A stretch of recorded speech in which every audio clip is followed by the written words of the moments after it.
Got Conrad on the mic, got Bowers on the keys, got Wayne with the banter, and it's all about me. Woo! Midweek Mackems, your weekly dose of chaos. Midweek Mackems, we're back to take the crown. I know it's hard to get along with the league being so strong, but don't you worry now, just sit back and listen to the song. Midweek Mackems, your weekly dose of chaos. Midweek Mackems, we're back to take the crown. Midweek Mackems. Midweek Mackems.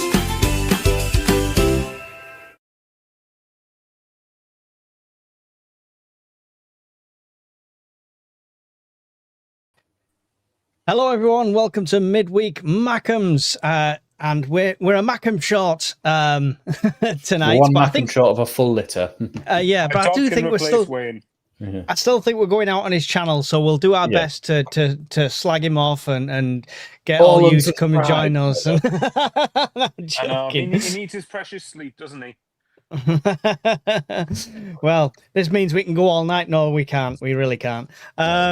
Right. So, I mean, that song cheers me up after a terrible game of football. So let's get straight into Fulham, and into, first of all, the setup, because we talked about this last week. And I think Wayne was the only one that said not to go 5 at the back, to go 4 and be more attacking. But obviously he set up in that defensive formation again. Conrad, right move, wrong formation, right players? What's your take on it? It was very, very annoying because I think I was one of the ones that have like backed us to sort of say, yeah, we should keep this. You know, we tried it against Everton. It needed a few tweaks, but we did it against Arsenal. It worked perfectly, but it's clear to see. I think it's one of them that we're going to have to use for the bigger sides, and that's no slant on Fulham, of course, who've won the game, but it was just one of those ones where I think when we expect to be a bit more under the cosh, I think that's when we need to deploy it and probably be a bit more front and forward thinking. Although whenever it came out 1:45, I wasn't bothered. I was like, same team that faced Arsenal. Doesn't sound bad to me. You know, that seems all right on paper, but the way it transpired and panned out was not what we'd hoped for. It's probably the nicest way of saying it. Yeah. Michael Bowers setting up with 5 at the back. Was that a mistake going up against a team like Fulham? In hindsight, you would certainly say it was. I think personally, again, that is what it is. It's hindsight to sort of refer to it as such now. I think that what might be a thing to bear in mind is maybe that a lot of the players had barely come back after international duty, hadn't they? Like a lot of them had come back the Wednesday, the Thursday. So whereas, for example, against Bournemouth this coming weekend, you know, we'll have had a full week to prepare and have a systematic change, and we'll have a week just so we're on the training ground, unless of course with players that are injured. Personally, for me, I think that it was a combination of the setup, but mainly I think it was just that Sunderland just weren't on it. We just really weren't at our standard, and I think that that's a lesson that, you know, if it is needed, that if you're not on it in the Premier League, you know what happens. You end up getting punished severely. So, and to be fair, we also, in my opinion, have to credit Fulham. I thought Fulham actually played really well. If they had a competent striker, I think that they probably could have put us to bed. Which obviously we were less than 10 minutes away from getting a valuable point on the road. But yeah, you could certainly argue that it was a mistake. But I think it was more Sunderland's performance just wasn't very good, as opposed to being the system's fault, really. But I would be disappointed if we went 5 at the back against Bournemouth on Saturday, though. Yeah. I've not acknowledged the chat yet because I'm a terrible host. So thank you everyone who's joined and who's already in the chat. I've got there's a few questions in there. I'm going to star them and come to them after, if you don't mind, when it's a question. So I will try and highlight them and we'll come back to them. But good to see so many people in there, and our moderator Emma's in the house as well. Thank you all for joining us tonight. The comment related to that was worst performance of the season from SJ. Wrong formation, right players. Changing Crisis says 5 at the back away from home is fine, but when you get half time and it clearly doesn't work, you have to change it. Labrie didn't change his system till the 90th minute. Yeah, this is a problem.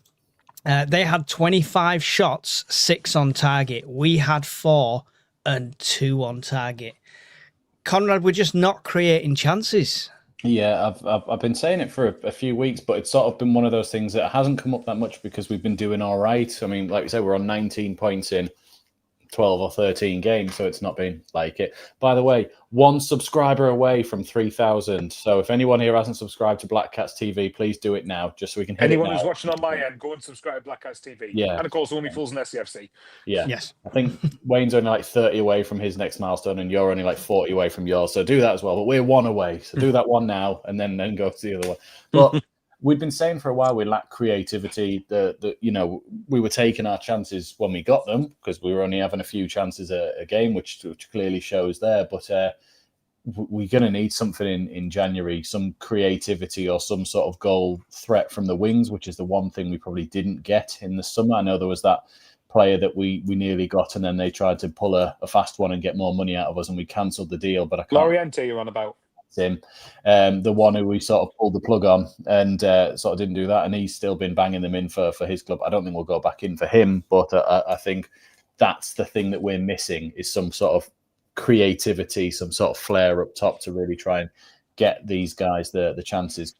How often have we been saying with Isidore that like, oh, well, he's putting a shift in, but we can't even get him the ball. And then that's been the same when we talk about Brobby or when we talked about Mayenda in the first few games as well. We're not getting them the ball.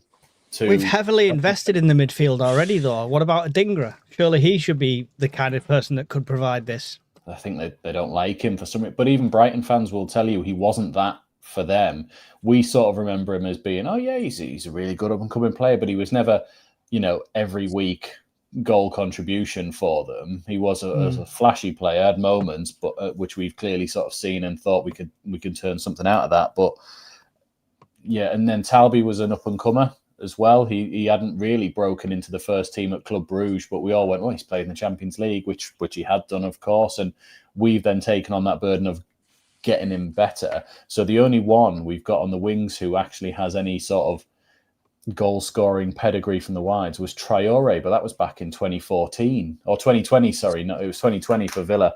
And then you've got Mundell, who we're putting a lot of hopes on because we know he's quite direct, and he's very. Traore was the first to get a shot off in that game, and he looked like he played pretty well from the bits that I'd seen. It's a bit like the Patrick Roberts thing again. If you're so heavily involved in the game, if you could just shoot or assist, this would be fantastic. Mm-hmm. Yeah, and he did get a shot off, and it was on target and everything like that.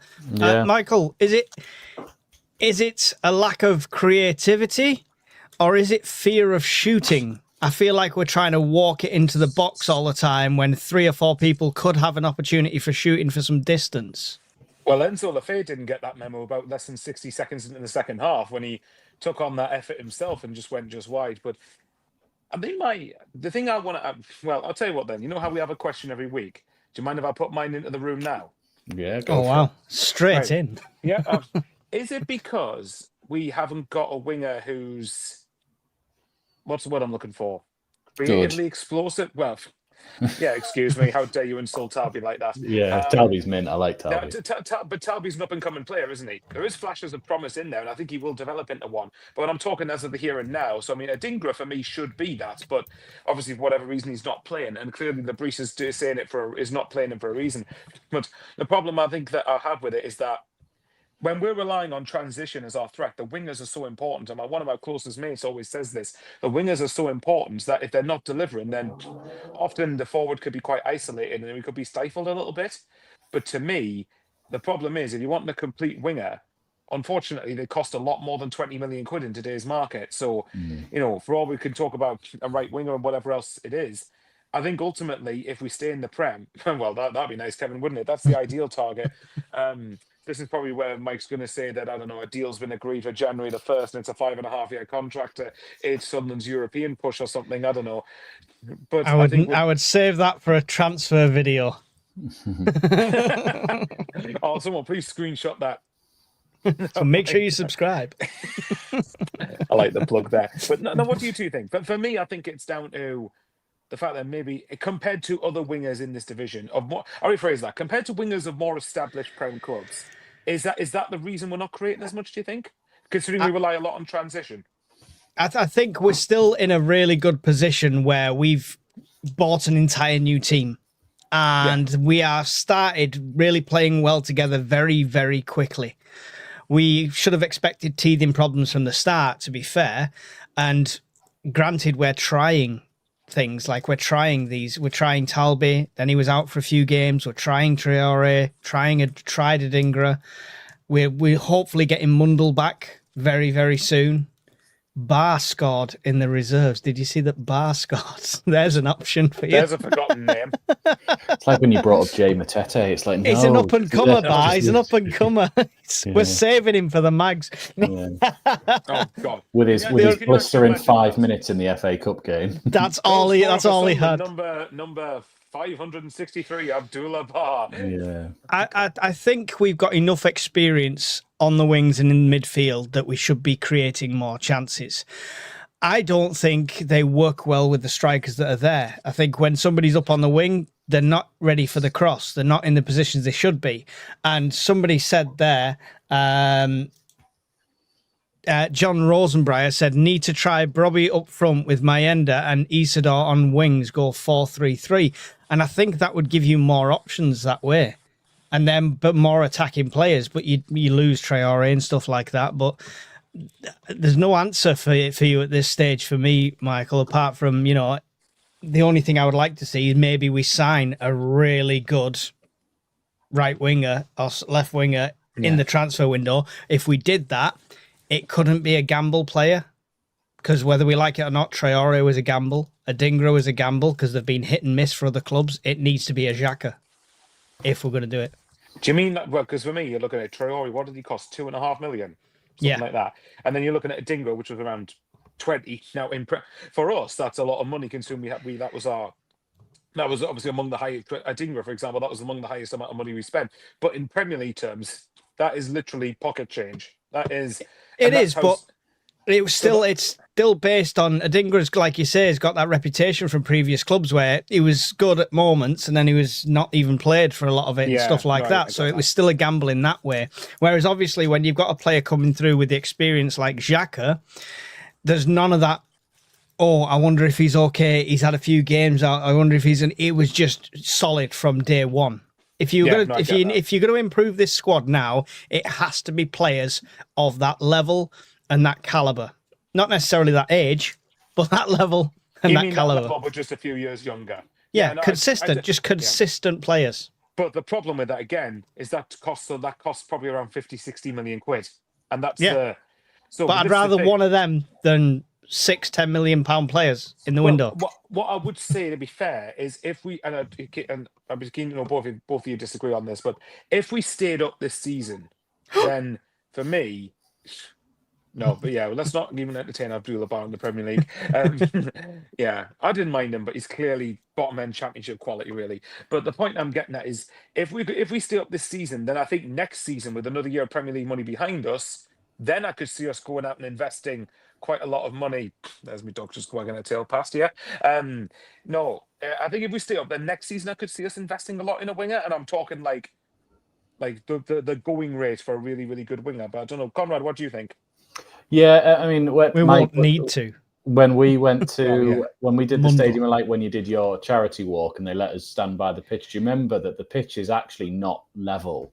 It's got a rise in the middle, so it's suited for wing play. So it goes up like that, so the ball rolls faster down to each wing. And that they said that was Labree's idea because he wanted the wing play, and it was all faster to quick. Obviously, it's not like ridiculous incline, but it's enough to make a small difference. A bit like when we moved the advertising boards in. It's it was only a small difference. The advertising board's about 6 foot. Yeah, that one. And then everyone goes mental about it. They're like, "Well, they moved him." It's like, yes, like get over it. There's nothing says that you can't do that. It's not like we. Any small thing to get an advantage. Exactly. But for the wingers, it's the same sort of thing of like I really like Talby, and I think Talby's actually been better for us on the left side where he can cut back onto his right foot. There was a period in that Fulham game before where he didn't get his head up, and Enzo Lefebvre was in an acre of space on that left. That was minutes before they scored, wasn't it? Yeah, and it was just like I'm not saying Enzo would have scored or anything like that, but it was a bit like he stood on his own on like the corner of the box, like but miles away. If you give Enzo the ball, then that means that it's on Enzo if he doesn't score or not. And John, Yeah. I think you need to learn what a joke is, mate. There you go. No, No, we're still going to I'm get there. joking. You can lose games and still get Europe. It's fine. Well, we'll see. Yeah. Well, just an interesting stat for you anyway. That when we've lost this season, in the 4 games after each loss, we've got 8 points. We've done that twice now. We lost to Burnley. We then got 8 points out of 4 games. We lost to Man United. We then got 8 points out of 4 games. So we've lost to Fulham. So we're going to get 8 points out of Bournemouth, Liverpool, City, and Newcastle. So we're saying What we'll order would get you take that we'll get 2 home wins, and then we'll get 2 draws at the Yeah, Bournemouth. that's the way I'd want it. Yeah, that's the way I'd want it. Yeah. I don't mind as long as one of the wins is against Newcastle. I'm not bothered Yeah, what order absolutely. it is. I'm more confident against City than all of them, to be honest. I don't know why. It's just something it about I'm more because playing that's the confident City. in Liverpool at the minute. Is it because that's the one where we are least likely to get a result? It's not that. We've always performed against City and bigger teams, even like back in the glory days of the Premier League, like in Peter Reid days and stuff like that. It's the stupid teams that you think you should be beating that trip us up. And then we perform to the level we're playing against. Yeah, no, I get that. A lot of the To be time. fair, at the minute, Liverpool are losing right now. I was just about to mention that they're losing to PSV at Anfield. So I mean, depending what happens with Slot, if he's still there in a week's time, then let's not do it. That's Yeah, what we did with United. We said the same yeah. thing with United Right, going up to United. just to be clear, I view Liverpool the same way as I viewed Arsenal, where I wouldn't be overly shocked if we got a draw, but I'm not expecting anything. That's the best way to put it. So just going back It's to your still a free point hit. about the wingers, I think we need to invest, but I am intrigued to see how Mundell operates in this division. I've got quite a lot of hope that he can do it. I mean, we saw he was on absolute fire when he came in last season. Then he did have a few injuries, which sort of really held him back throughout the season and sort of finding his sort of form. But he clearly likes a shot and is clearly very direct, which is the one thing we seem to be missing at the moment. Yeah. So it'd be interesting to see that going. But then you go, I'm sort of all concerned about this balance at the moment. So we've got all these new players in, and we keep in like Ballard and Hume and Isidore have been like the 3 that have tended to sort of like keep their positions Lefay as from well? the previous season. Lefay, sorry, I forget about him. But yes, he was here last season. But Lefay as well. So you've got 4 there. And then if you start to throw in Mundell, if you take out one of the newer ones, let's say, one of the more experienced ones, one of the sort of players that you've brought in, does the balance start to then tip the other way to, hang on, this is a newly promoted side with a couple of additions in, and it sort of weakens you in that sort of way, if you get where I'm coming from. If Mundell comes in like he went out, not injured, but if he comes in like he played before he went out, and what I said when I first saw him, and I said he'd come leaps and bounds beyond Jack Clark and all of that lot, I think that's still true, and I think he is a Premier League player, and he's going to be past Adingra's value after a few games, after half a season. I watched him against South Shields, which I know is South Shields, and he was on absolute fire in that game, running all around there. And he was the one that looked like he hasn't been on pre-season. He hasn't been on his holidays. He's been constantly focused in. And that might have been because he missed a large part at the end of last season. Because if you remember, he came back in the playoff final. I think he played a bit in both the games, but not all of them. He played the second leg in extra time, didn't he? And then played the very end of the playoff final, Yeah, exactly. That's and it was just that sort of bit like, you know, he maybe he was thinking, well, I'll make sure that I'm ready to go for this season, and by all accounts he was, and then the injury struck. Before we go too deep into the rabbit hole of signings and stuff, let's finish talking about Fulham. 84th minute goal by Jimenez.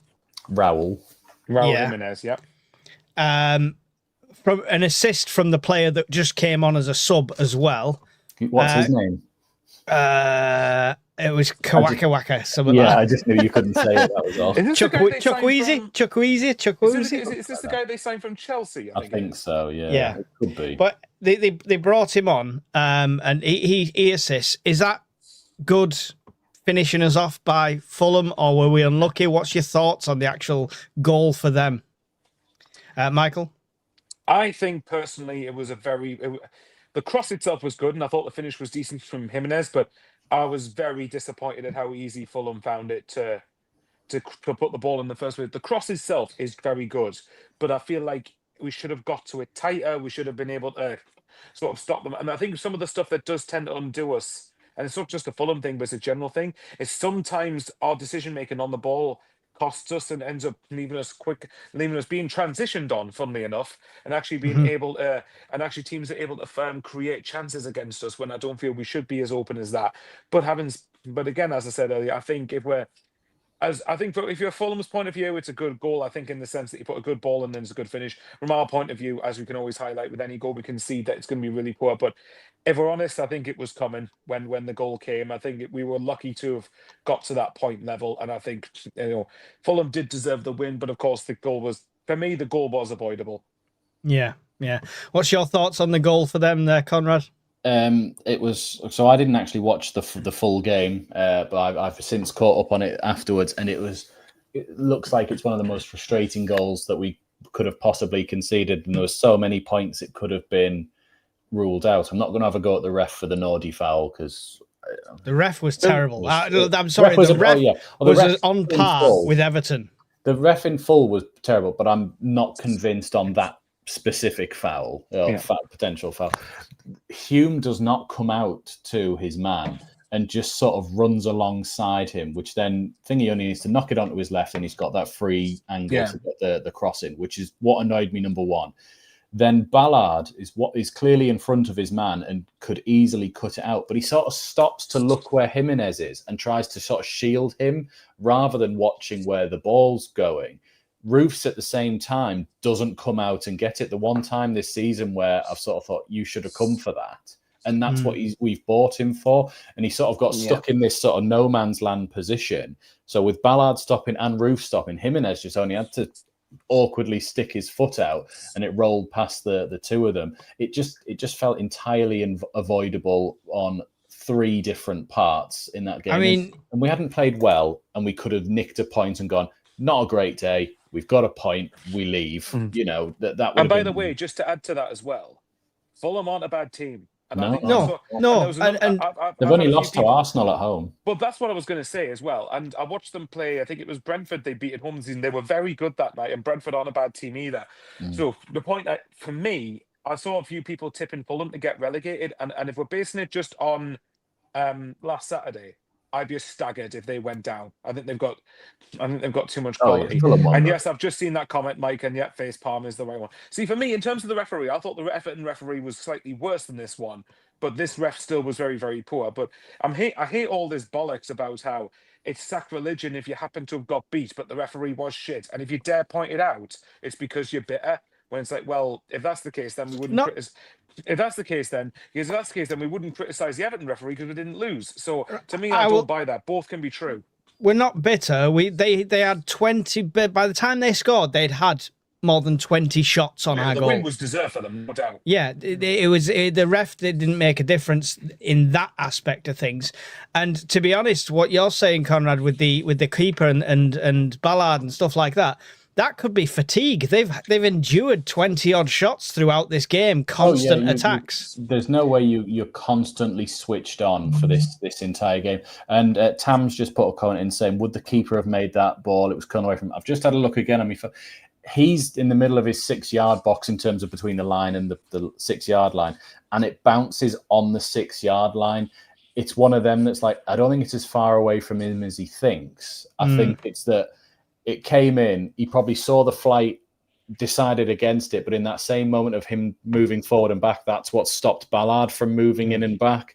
And when they've both then left it, Jimenez has pounced, really. But it's just annoying, and it's just little mistakes. And, if we'd have had a terrible start to the season, we'd be sitting there going, this is what the difference is, why we're not getting any points. Now, granted, we've had a fantastic start, so we're not going to look too harshly on it, but it still feels a bit like, you could have done better there, lads. But is it not a case that literally that if you're not at 100%, then you see the difference in the Premier League? If this was in the Championship, there were plenty of games last season where we probably weren't great, but because the quality isn't as good, you get away with it more, don't you? Yeah, we need to see a reaction this week, because every other loss we've had this season, we've bounced back from instantly with a completely different performance. So hopefully we see that as well.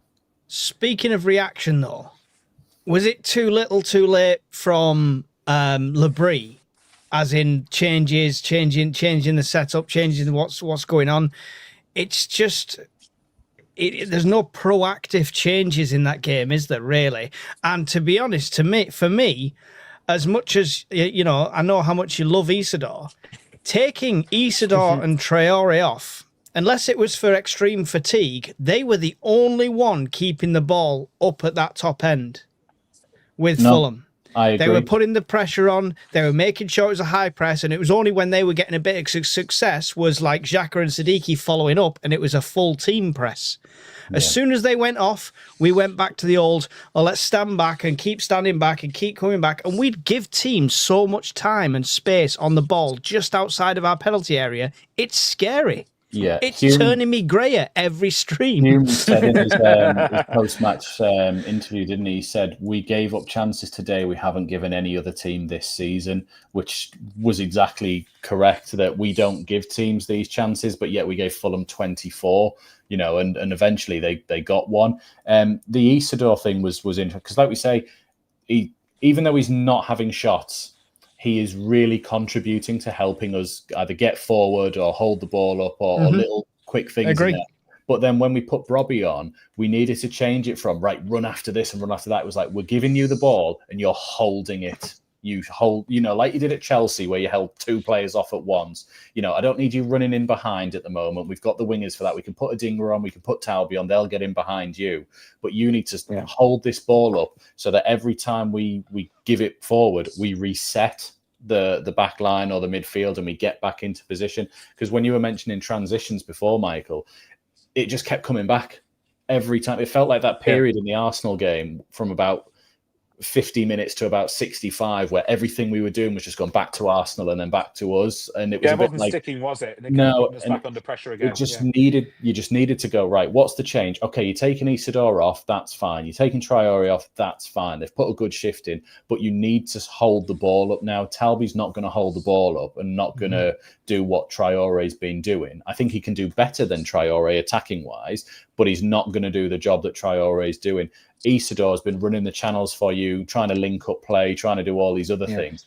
But Brobby's not going to do that. But Brobby is going to be a focal point for the attack, and we didn't switch to use him like that. Yeah, John said, Mike, Isidore does not hold the ball up, but Brobby would. I'm not saying Isidore holds the ball up. What I'm saying is him and Traore. This season's been better at that, though. Him and Traore, to me, are the menaces, the people that force mistakes. Yeah. The high pressing of Traore and Isidore has been fantastic this season. It has, and it's superb. And I feel like it seems to trigger from Isidore as well. When you'll see when you go to the game on, but sorry to interrupt you. When you go to the game this Saturday and you watch for Isidore if he starts, how quickly he triggers the high press, and it's all on him. Sometimes he waits, but sometimes when he goes, the team go with him. So it's all triggered from him. And that's it. Pushing together as a unit is key. If you can't do a half press, even when I've managed like Sunday and Saturday league, like amateur level, you can't do it because that's just what creates the holes in the channels and stuff like that. So they need to go together. I almost would like to see Traore Isidore with Rig behind, because I think Rig would support that better than like a lot of people doing. So I'm going to have to go to the comments because we are like a million behind. I've started a few. The first one was early on. Steve said, "Good evening, everyone. We all need to be nice to Conrad. He has hidden powers. He's not afraid to use them." I don't understand this one. What are my hidden powers, Steve? Yeah, hidden powers. Anyway, Mr. Bojingles.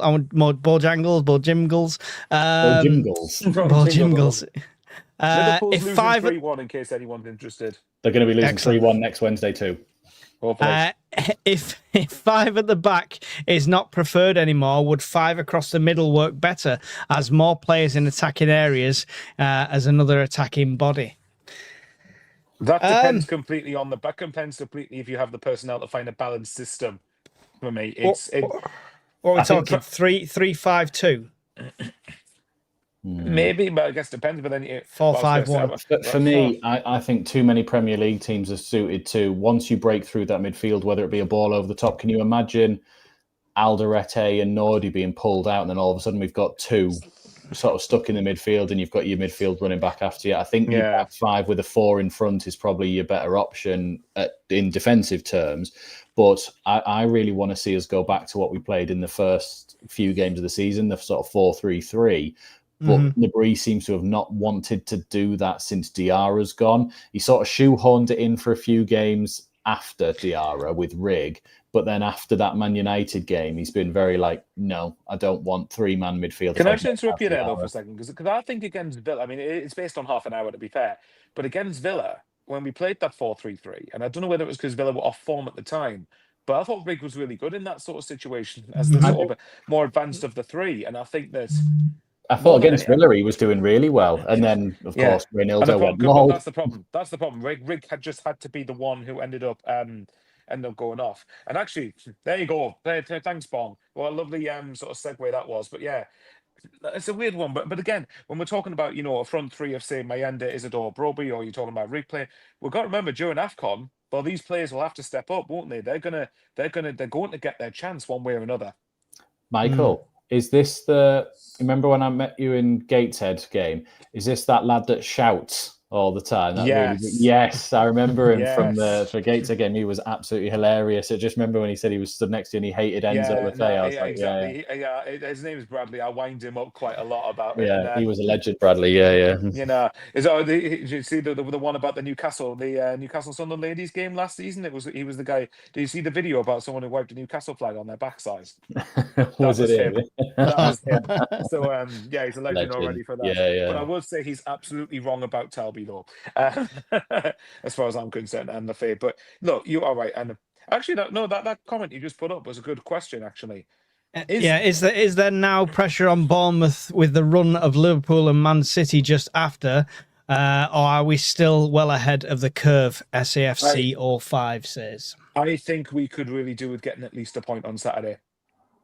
Personally, I'm not necessarily saying it's a must win because obviously, look, every point closer towards 40 for me is a good one generally, but I feel like you need to get something at the very least, in my opinion. Look, a win ideally, obviously, but I don't get to many games. They better bloody win. It's as simple as that. But what I will say is Bournemouth are not a bad team whatsoever. They are one of the best teams. Well, they come into the Fortress of Light. Well, let's hope so. Fortress of Light. And they don't have so many of their best player though. Well, we'll get to that later on. It depends if he's fit or not. Actually, I want to ask Mike a question for you. I want to see what he says to this. If we were 7-0. What, to Bournemouth? Oh, that's all right. Well, what I was going to say to Mike was, if we're going to win one and lose one of the next two home games, what order do you pick then? Because you're coming to the Bournemouth game, but the Mags game is after that. We beat Newcastle. We have to. I've already been preparing my speech. No, I've already been preparing my speech for the review. If we win, we are going to win. We're going to beat Newcastle. We're going to beat Newcastle. I mean, I think those two struggles, whether they're on form or not, the two struggles are definitely going to be Liverpool and City away, because it's away games. Our away form's not good. Out of the next four games, we've got two home wins and two away draws, hopefully. So basically what Mike's saying is that Bournemouth and Newcastle are easy games. Oh, Newcastle's definitely an easy game. Yeah. Walk in the park, man. Walk in the park. Easy fixtures we've had, eh? Yeah, that's it. The lad who's a Newcastle fan at work, when I told him in the run of games we've got coming up, he goes, "Oh yeah, that's like the start we had." I was like, "You just shut up." You've literally played Man City this week. What are you talking about? It's the start you've had. You haven't even played them. I thought they might have done. I don't know. Which player has added the most value to the club out of the whole squad? Xhaka.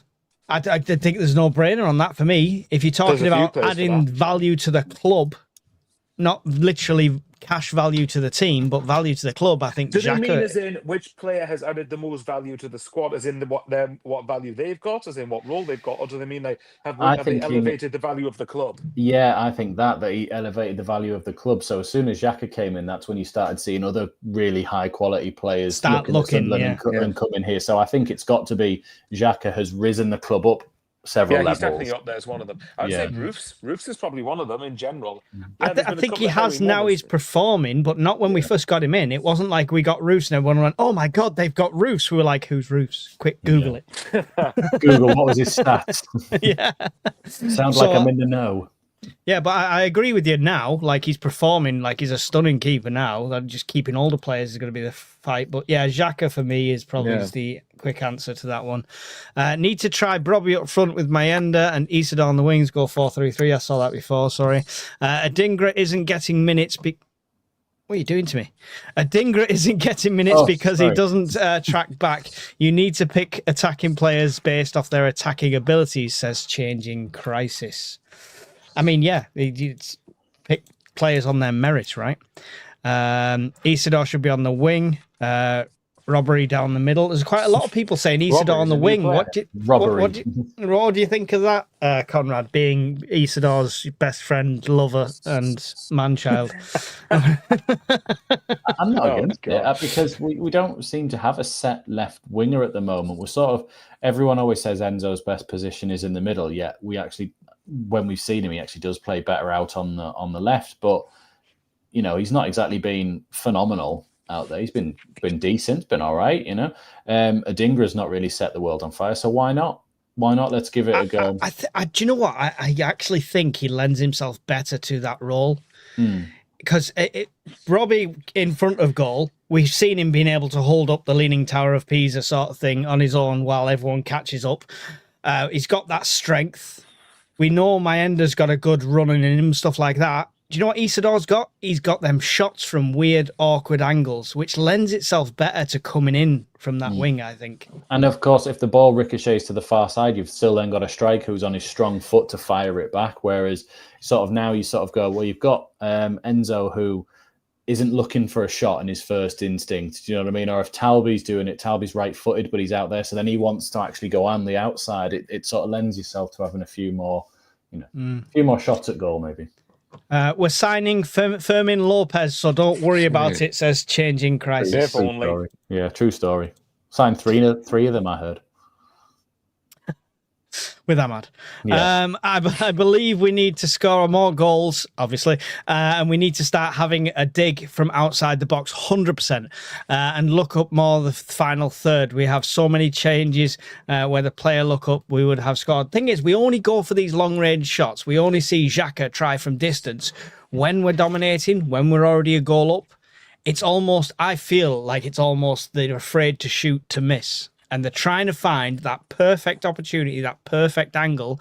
And we all know in football, they're few and far between.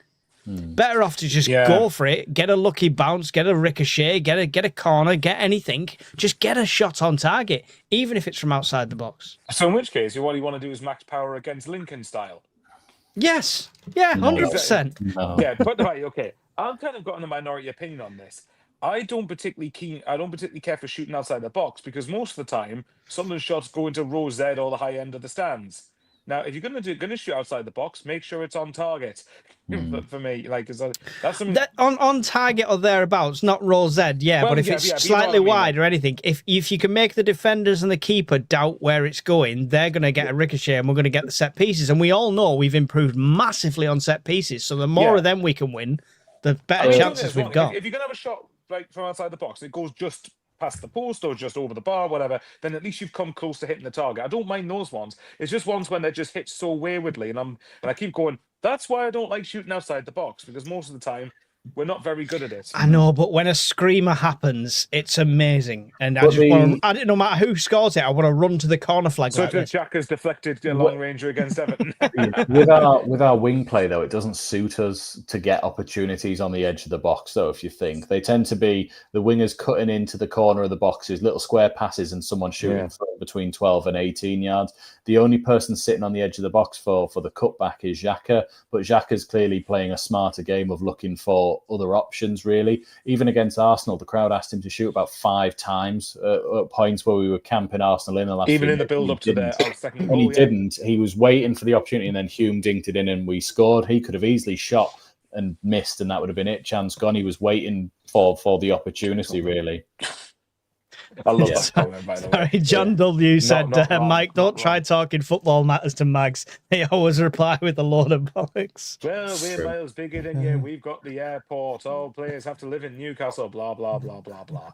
But yeah, I'll tell you something. Here's another one is, I think Saturday as well against Fulham was the first time I really noticed how much we missed Diarra. And I actually think from what Conrad's describing there, well, there you go then. I actually do reckon that Diarra would offer those things, and I think that it's just a shame really they had to be bloody injured since what was it, like mid-September between He missed Palace and Villa. Palace. He missed Palace, and then No, all he the played way. Palace. It was after Palace. I think he got injured. Ah, right, okay. Yes, because Riggs started, and that was the one we were all saying. Yeah. We thought he was injured. Yeah, you're right. So he's played 4 games, and then he's going to be out and probably on the bench until the Mags game. So in other words, we're winning 2-1 late on, and then Diarra scores a screamer, and Mike's just going to be like, Luke O'Nine's coming off the bench in that game to score the winner, like a "Kiss Josh, Anthony, like kiss a the Josh prick, Gowan Anthony." diving header in from outside the box He's against. not, Fulham. he's not coming off the. He's not coming off to score the winner. He's Yeah. coming off the bench because we're 4-0 up, so we may as well give him a run out. And then he's just Then gonna he'll try score. and then he's just going to say to Anthony Gordon, "Do you want my shirt?" And to the prick that he is, yeah. Hang on, I just want to put this on. Did you see KLD's celebrations against Newcastle? Because he was in the Oh, Yes. crowd. yeah, 'cause I'm not saying I might have done. I might have seen them. Like I might have. I think that. Oh yeah, there they are. I see them. Yeah, yeah. Well, hopefully we're all doing that on December the 14th at full time. There you We go. will be.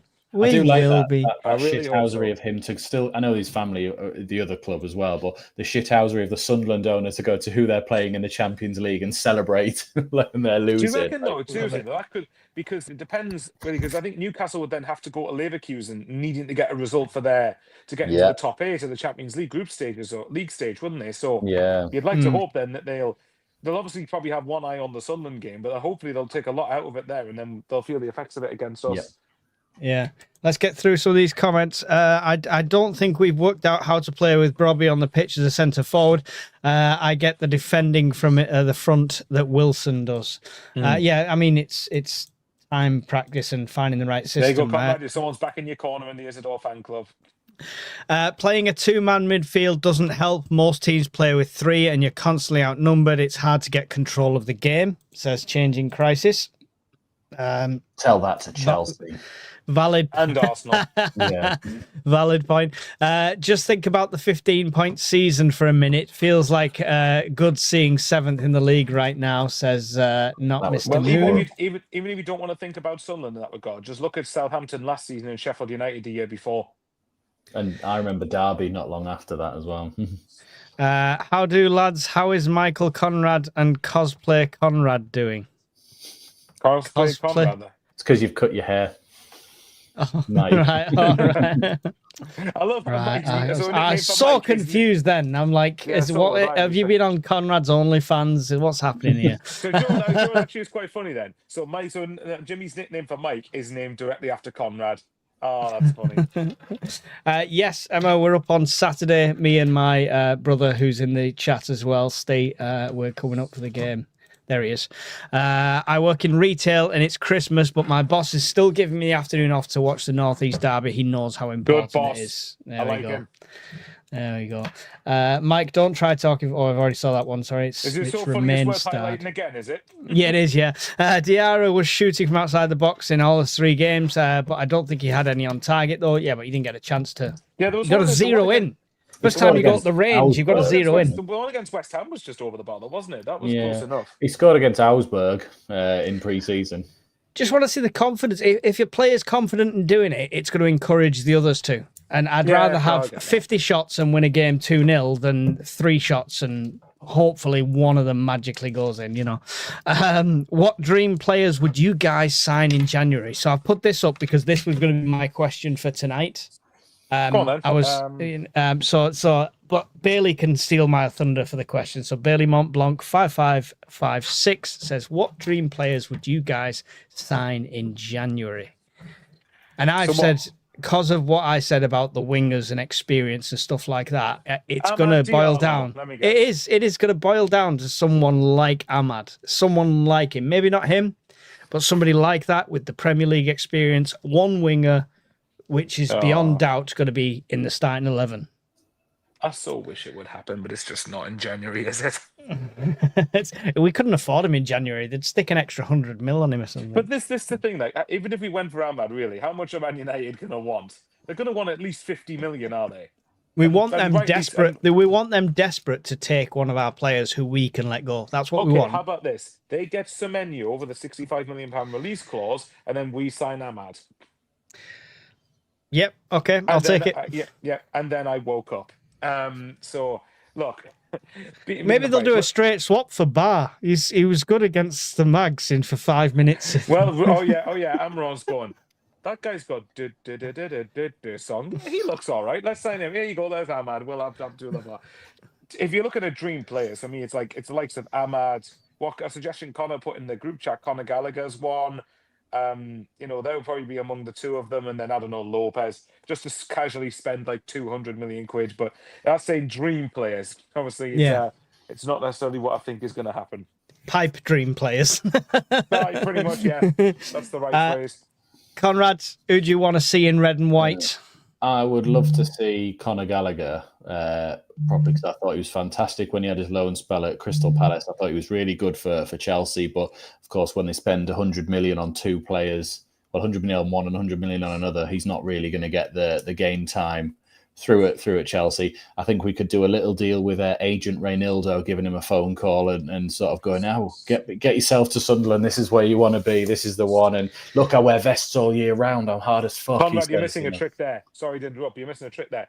Get Mike to sell it, and he'll go, right, I'm going to convince you that we're finishing in Europe this season, and you're going to be a big part of the revolution, son. I think he's a great. I don't think he's a six like KLD, everything he knows. Yeah, he just. I think he's a really good 8 for us, and could be box to box and obviously tough in the tackle. Got a good shot on him from distance. Can pick a pass. I think he's great. I think him and Guendouzi are sort of like side by side in terms of who I would prefer, but I'd probably pick Gallagher. Just from what I've seen of Guendouzi at Arsenal, I always thought. He's great, but is he really that good? Whereas I think with Gallagher, I thought there was always more to give, really. I thought there was more of it. I really want a goal-scoring winger. I can't think of any offhand, though, that are well-known in the Premier League or in other leagues where I think we could go, that's the guy that I think we should go for. But, they'll probably end up pulling out of their arse like a 22-year-old who's never played in the top league, and he'll come in. There is one I could think of that I would like to get, but there's not a chance we get him. Mo Salah? No, not quite. One more. Okay. No, I'm thinking Jared Bourne. I said Mo Farah for a second. Mo Farah. No, Jared Bourne was who I was. That was Bolt. I don't think he'd come though. So West Ham fan, and they're doing better. That's what I mean. That's why I think if West Ham would not sell when they're in the relegation battle, he's too important to them. Yeah, I just don't. That's why I can't think of a decent sort of. I still think I saw him play the other night, and I think he's a good player, but I don't think he would feel out of place in this team. But he's a championship player. We did play against him last season. I thought he was really good and caused teams a lot of problems, which is Sakamoto from Coventry. I think he's a quality player, and he's constantly trickery and constantly getting the balls into the box and getting around people would be an asset to have. Maybe not a starter, but I certainly think he's a quality. I like player. Tam's suggestion. Tam's comment. I like this thinking there. Tam said for the people on Spotify, Tam has said Ahmad has been a poor player this year considering his talent. I think he's playing for a move. Just on this.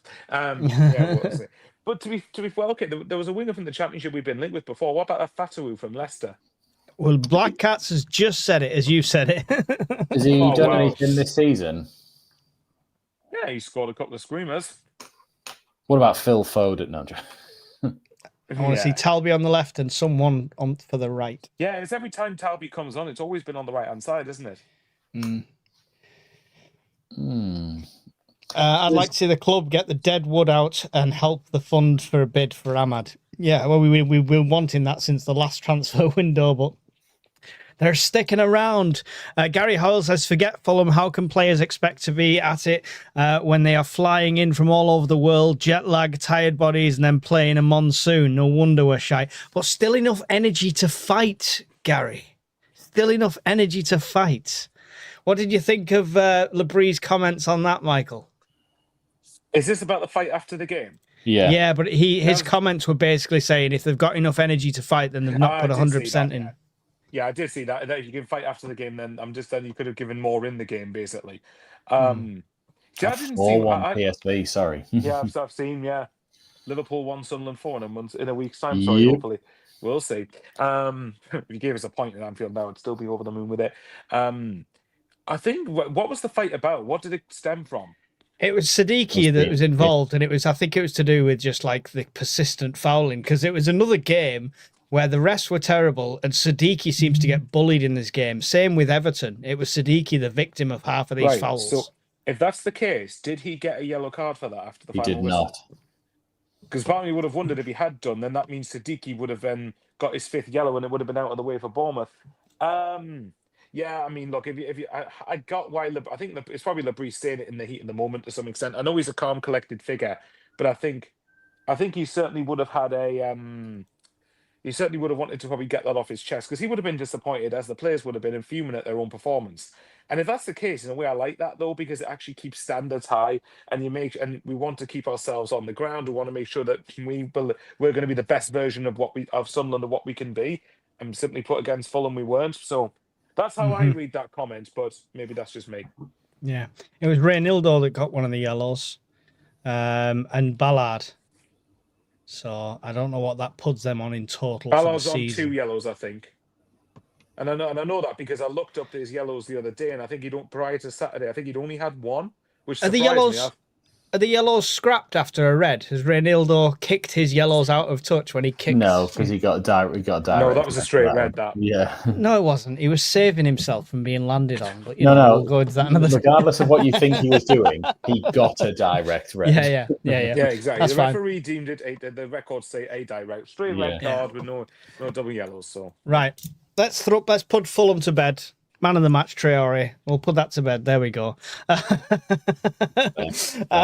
But Conrad, give us a game. Let's lighten the mood. I've got 2 because Wayne's not here. I've done his one, which is there have been. Bear with me. I think there's been 9 players to have played for both Sunderland and Bournemouth.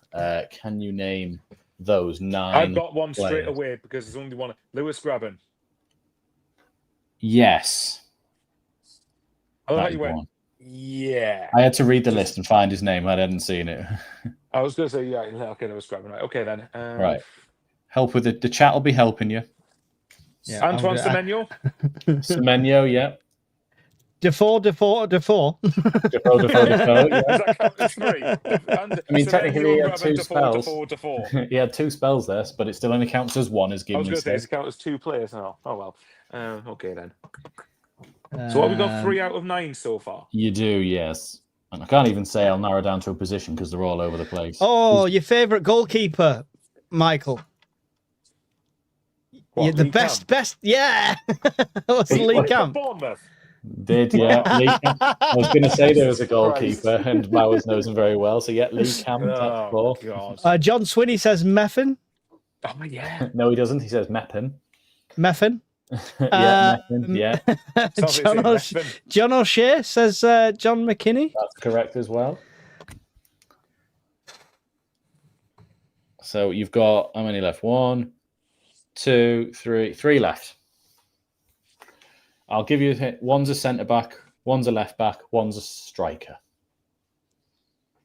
And they're all within your lifetime, Bowers, as well. So that's what I'm trying to think. In football, they're not from before. I'm trying to think. How many of them were from after our relegation from the Prem under Moyes? So in other words, within the last 8 years. Well, if I give you the order, so the left back played for us and then played for Bournemouth later on in his career, not direct. Fletcher, Stephen Hensel says. No. No. Somebody said Van Arnold. No. Hart, so that was the one I was thinking of. Hart, was it? Ian Hart is the left back. Ian. Yeah, Ian Hart played for Sunderland in 2007 and then Bournemouth in 2013 and 2014. So what we got? Just a centre back and a striker. Centre back and a striker. If I said one of my favourite strikers of all time, and this has got to be post 2005, so I'm not including Phillips and Quinn in that list there. Wasn't a flashy goal scorer, but I absolutely loved him. I was going to say Kenwyne Jones as a joke. Kenwyne Jones is the one. Yes, it is. Nice. Right, Kenwyne Jones. So you've got one centre back. And I think, let me just have a look here. Mark Wilson. Yes, that's it, Mark Wilson. Right, it's where we got him from Bournemouth when we got relegated. Yay. Well done. We got all of them. The chat didn't help at all. Yeah. Exactly. Oh, God. Right. Okay. So, and now for my game. So the one that I do a blind ranking, but I've not done players this time. I'm mixing it up for you here. You know Right, what okay. they were saying this week about how Sunderland haven't won in their third kit since Hull away last season, which got me thinking about kits. I'm going to show you 10 away kits Hang on. from Sunderland in the last sort of 20 Are you going to years. show us them all at once so we can rank them? No, I'm going to show you them one at a time, and you can of course tell me where you would put them in an order of 1 to 10 rather than the players. But you won't know. Are we what's going to go next.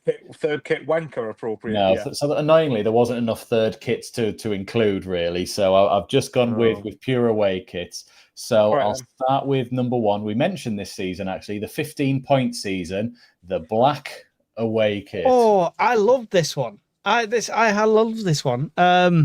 Ooh. There's so many good ones though. I would say 4th or 5th. Oh, don't start hedging your bets right at the beginning. No, Bluff 4th or 5th. and then doing them all. Should I just go 10 then? No, this is going to be difficult. We haven't got a 3 here, so we're going to have to agree. To me, on Poppy Up It, I don't think the Reg Vardy sponsor looks good on it. I don't know what it is. It's still the Lonsdale one, I suppose. Yeah, let's go 6 or 7. I'll go 6 then. 6. We'll say we only got 3 points in that kit all season. It's irrelevant. It's about the kit. Was that 2-0 win away at Middlesbrough? It was, yeah. Julio Arca and Tony Miller. I'm wearing its counterpart right now. You are, exactly.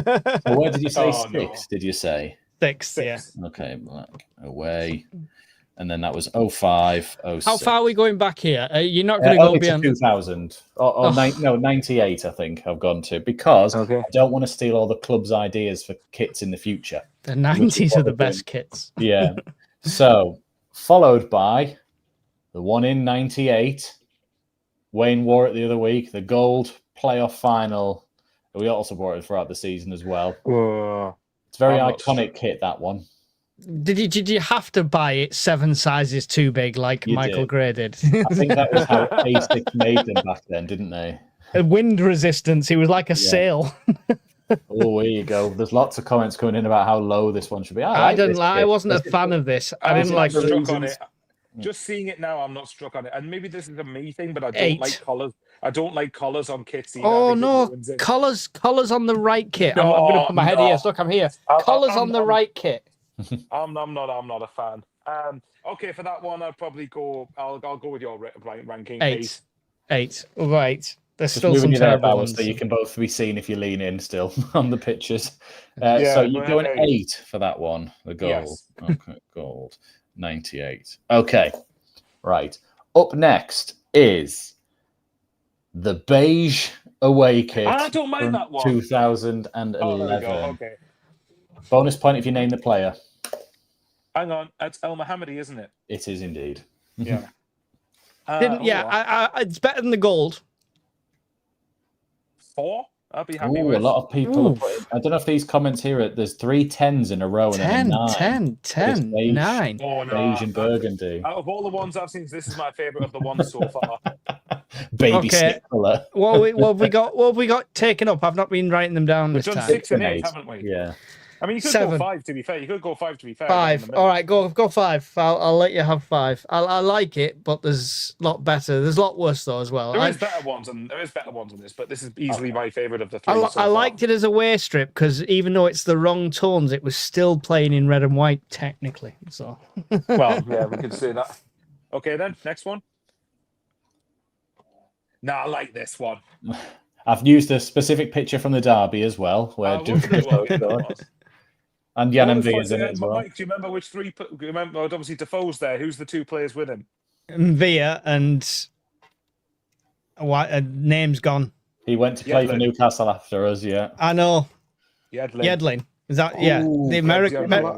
We're getting a lot of split things here. Yeah, there's like 10, 3, 4, 10, 5. Horrible. 4. It's a love it or a hate it one. I'm not a fan, if I'm honest. Oh, I am a fan. I think this looks lush. What numbers have we used up so far? 5, 6, 8. Steve said it's a goalkeeper's kit. Labrie said, "Rah." Right. What number are you thinking? Personally, 8. We've already used 8. 7. Can I just say, I still wear that kit now for 5-a-side. I absolutely love that one. He looks like a 5-a-side kit, so you're justified. Yeah, Right, I'll tell you what. exactly. You look like the ball. Since you let, because I prefer that one to the Tom Bowler one, but obviously it's blind ranking. So since you let us have 5 for that one, I'll willing to go 7 for that. 7, right? Okay. Green. What numbers have we got left? Green. Well, you've done your usual thing of hedging your bets in the middle. Was it 5, 6, 7, 8 with you? Yeah. So you've got 1, 2, 3, 4, 9, 10 out of kits here. So I already know where you're going to. This is why Conrad, ladies and gentlemen, is going to have such fun being the bastard at doing this. I'm quite happy with this so far because we've not made too many terrible ones in my eyes. Oh shit! Here we go again. Oh, whoa! He's actually joined. He's joined in time to go to bed. He's joining. I heard that was shit. He's going, evening, everyone. Right now, I'm off to bed. Yeah. Hello, Wayne. You all right? Ears were burning, so I thought I'd jump on. Okay, well, you're in the middle. You're in the middle of the blind ranking. Okay, I'll go through the blind ranking so far. Recap, Wayne, where we're at. So we've done it's away kits from Sunderland from '98 onwards. So in at number 5 we have this one. In at number 6 we have this one. Yeah. In at number 7 we have this one, and in at number 8 we have one that you were wearing the other week. They didn't like that one. No, they didn't like that. The chat didn't like that one. The chat was saying 10. We were generous at 8. Yeah. Oh well, you're not my favourite one, so that would be my number 2. Yeah.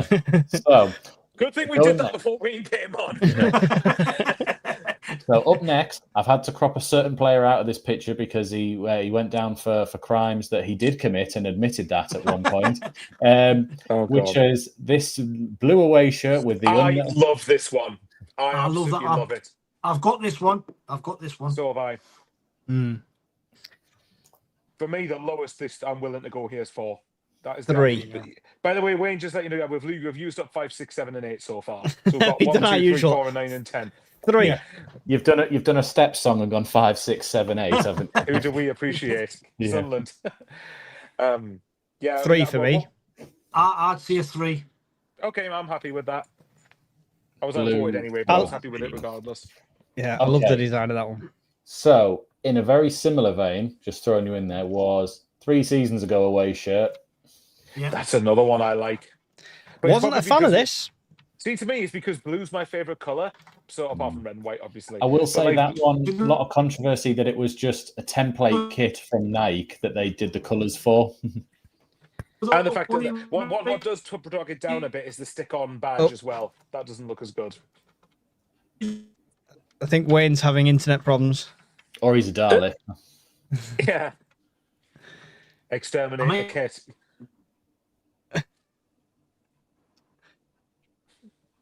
Oh, he's back. Yeah.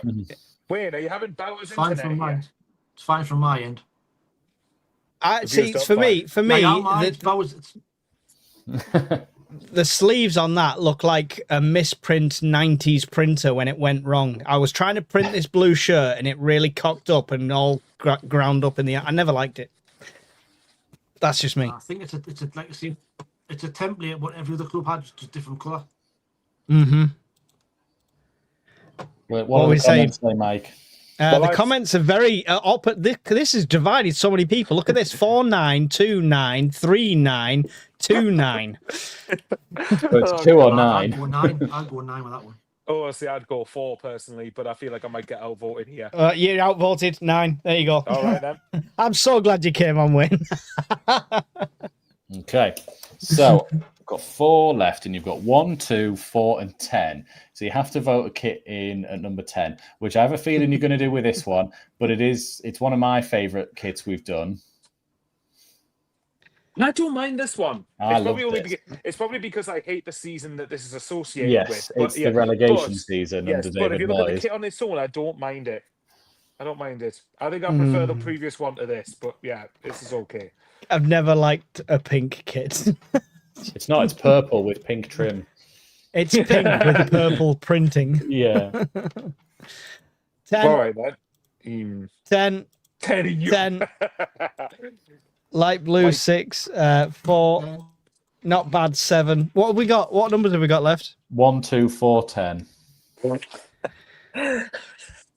Oh God. It's 4 or 10. It's not going Yeah, 1 or it's 2. it's the same for me. It would be 4 or 10.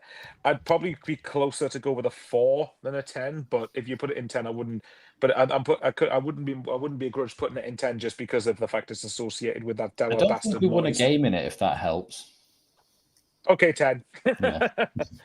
I mean, well, I'll leave it up to Mike. He can pick whichever number he wants for 10. this. We're really hedging our bets that these next 3 kits are beautiful. Okay. Next one. The Inter Milan knockoff Oh, I in don't mind that. 2009. I don't mind that. Well, obviously, hopefully, all the ones we don't mind. Well, what's Mike? What are you thinking for this? 4. Yeah, I okay, I'm like happy that with that. kit. I've still got Yeah. that one. I'm happy 4. for 4. I like it. I just didn't like the Boyle Sports logo. I didn't like the badge. It looked like a Viagra advert. That's the only thing I didn't like on it. That's very See, true. to me, I prefer the Boyle Sports logo to Reg Vardy. Oh no, I'd rather have Reg. No, I'd rather I have think Reg it just- Vardy than Viagra on steroids. Well, Did you see that one, Wayne? What were your thoughts on this Inter Milan knockoff? I like that one. I like that one. What numbers have we got left? Or what's everybody said? 1, 2, and 4. 1, 2, and 4, yeah. Oh dear me, probably 4.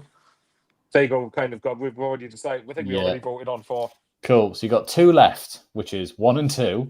If Conrad picks some shit kits for these last 2, I just actually searched any year and I thought I'd try to be different. So the Oh, next one, Oh, yeah, I'd probably agree too. I quite like that one, but yeah, I mean, who knows? Maybe there's a shit one coming up after this, but yeah, that was pretty good. But Well, I it's do hard love to the pic- judge a shit I- one on this, really, because it's By all the about way, opinions. This one. I mean, to be fair though, like actually, yeah, this definitely would have been the top end picture just because of the stadium of which this picture has been because taken. of where it is. Yeah, absolutely. Yeah, so let's go 2. I want to see an Adidas black one for number 1. Oh, I hope not. So that's going in there, right? Okay. And the last one, it's actually annoyingly similar to the last kit, but it is our Invest in Africa dark blue. It's all right. No, I didn't. I hated this one. Lik This was Podolski okay hates for me. it in the corner. He's got his hand on his head. It's okay, but again, I didn't like the season that this kit was worn in. was the I think Martin this season O'Neill, was wasn't it? terrible. Yeah, Yeah. apart from the Mags 3-0 game, this was a terrible season. So Can we swap them last 2 round? too late, already done. So the dark Is it- blue one. we should, we should have just put the yellow Bidfest one because that was the night where we got to Wembley, wasn't it? That's right. Yeah. Yeah. Yeah. So Too late now, though. So just to recap, this is your favourite away kit of all time, all you 3. And then you've got in at number 2. In Fair. at number 3, I believe you went with that one. This should be 2 or 1. I should have been Yeah. to have won that one. In at number 4.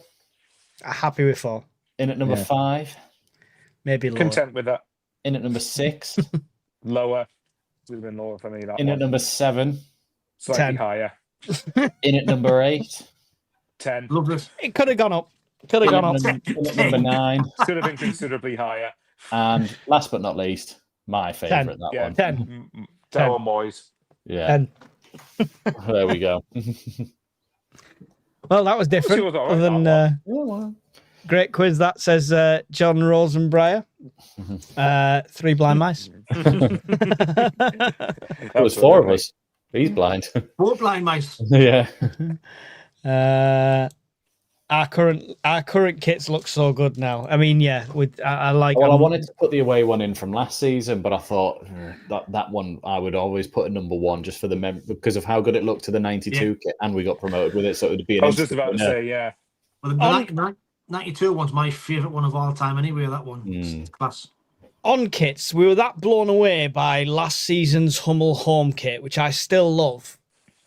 What do you think of the new home one compared to last season? So the one Conrad's got, the one these 2 below us have got Yeah. on, Well, obviously. but what do you think of that compared to the last season's home? I preferred last season's, if I'm honest. Last season's is a more contemporary red and white, isn't it? Yeah.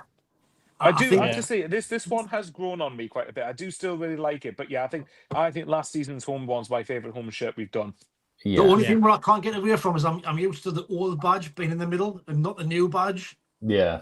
I'm used to the old badge, which I think kind for of me, takes it away a little bit. this is one of those ones where I was like, when I first saw it, I went, if we do shit this season, this is going to be one of those kits we go, we don't like it because of how shit we did in it.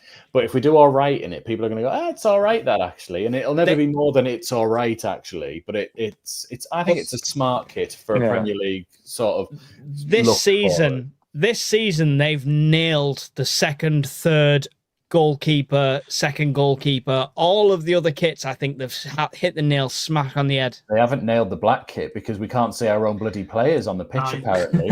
on the kits, I didn't know whether there's, if Lisa's put a comment in the comments earlier on, but she's been saying, why is Roofs constantly wearing the orange kit? Why does he never wear the green one? Looks a lot any nicer, other ones? I think. I know why he's wearing the orange one. Dutch, isn't he? He's Dutch. And I put surely He doesn't get to wear orange for not his his choice, though, is it? He should be wearing the strip that goes with the. I know. I think that too. That if they're in the blue, he should be in the green kit. Yeah. No, the black with the one the stripes. The one I've got. Yeah. If it's the home one, he should be in the green, and if we're in our black kit, he should be in the orange. But what annoys me about that is that the orange doesn't match the yellow print that we've got on the back of the black kit. It's not the same color. But I do think he almost is just. But then again, a lot of this might be put down to what the referees are wearing, because some of them wear green, possibly, and some of them wear black, and then they sometimes have pink. So of course, if you've got black with the pink trim going across, and you're looking quickly, it's probably a kit clash reason that not many of them wear bright orange. I thought he just decided, right, well, I'm wearing the orange one, end of. It's my choice. I think he has been, to be honest. I think that's probably what's been going on. I'm liking the multicolored one that I got, though, because it's only flirting, but it's flirting on the edge with the glory days of goalkeeper kits where it was like dazzle camouflage. Yeah, it's never been seen. No. I've seen it once, and that was when when me and Bowers were at the Gateshead game. The pre-season games. The South Shields, they wore it on those two games and then never again. Do like that Roofs, one. Roofs is not a fan. Yeah. Roofs is not a fan. I think it's something to do with visibility as well, though. The defenders always know where he is just from a quick glance, because you can see the bright orange neon. Do you remember when Tim Howard for Everton used to play in like camo? Yeah. And as well as that was like quite good in some instances, there was a lot of time where like defenders would run into him from corners, because if they're just sort of scanning about, they're not fully concentrating. And that's kind of what we were saying about that black kit, that if you're at level with the pitch and you're looking around and you're quickly scanning, what colour do you not pick out against the background of a crowd at nighttime games now, or dark games? You're not going to pick out your blacks and your greys. So yeah. Sorry, that pink kit, I thought it was supposed to be away kits. Is it a third kit? That was a third kit. All right. Never mind. Yeah, but it's because the white one was the default to number 11. The white kit was a blue band on. Yeah, it was the seatbelt kit. Yeah. Oh yes. I mean that one, at least we beat Palace 4-0 in it. Yeah, so, exactly. And Hull 2-0 away. Yeah. We're already down. Yeah. We'll take you with us. While we have you, Wayne, do you have a question or anything to bring to us? I know you're not. No. I've not prepared anything. I did your game for you, Wayne. I made them guess all the players that had played for Bournemouth and Sunderland. Do you know any off the top of your head? Go on then. Sunderland and Bournemouth. There's only 9. Dear me. They're all from like 2005 onwards, I think we established, didn't we? Are they? Something like that. Yeah. And that's only like one as early as like 2007. I think all the rest were in the last. Because, of course, if you think Bournemouth were down in like. Semenyo would be one, obviously. Yeah. We're just doing it again, comments. Who were? Mepham, Chris Mepham. Yeah, Mepham, that's right. Mepham, whatever he's called. Yeah. The Welshman. Yeah.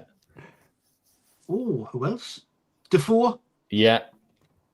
We're just doing this segment again, people. Just forgive us. Why not? Just for my benefit. Yeah. Go on, just give us the rest.